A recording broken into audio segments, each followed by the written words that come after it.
در دهه زرکوران دهاتی به نام میرزاعلی وایس فناهیه واسه با قرار مجلس وکیلان خلق ولایت ختلان از ماه مارس سال 2023 مؤسسه تحصیلات میانه عمومی رقم 65 واقع در ناحیه واسه به نام زنده‌یاد قاسم نظر نامگذاری شد.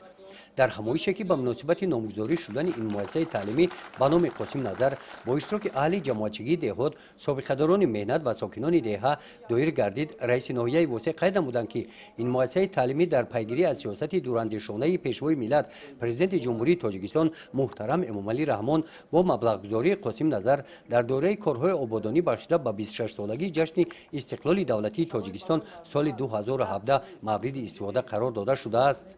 برای انجام چنین اقدام وطندوستانه به زنده‌یاد قاسم نظر و اهل عائله او که در این چاره‌بینی اشتراک داشتند رئیس ناحیه واسه اظهار منتداری بیان نموده گفتند که در این دهه با اقدام صاحبکار ساختن چنین مکتب زمانوی لایق تحسین و آفرین است. یکی از شخصان برومند شخصانی که در همین دهه تولد شده است در همین یک کلان شده است ایسای خودش گذاشت باقی ماندگی صاحبکار را مجبور میکنه که شما همین کار تشکیل کنید وادار میسازد همین وادار میسازد همین تربیت و تندرستی همین است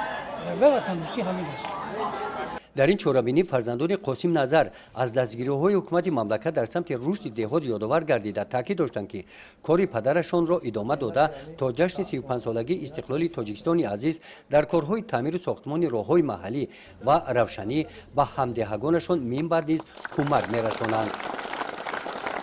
و بگذار که شخصانی که باز در همین جا صاحبکار هستند از همین یاد گرفته همین باز هم خیلی مکتب کلان در من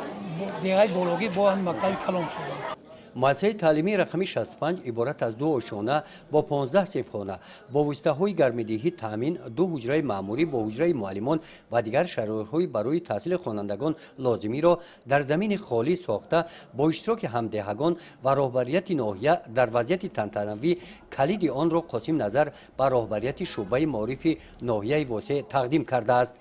امروز از آن روز 6 سال سپری گشته باشد هم این مؤسسه تعلیمی همان طور زیبا و دیدنی باقی مانده 750 نفر خوانندگان دهه زرکاران در شرایط خوب به تحصیل فرا گرفته شدند.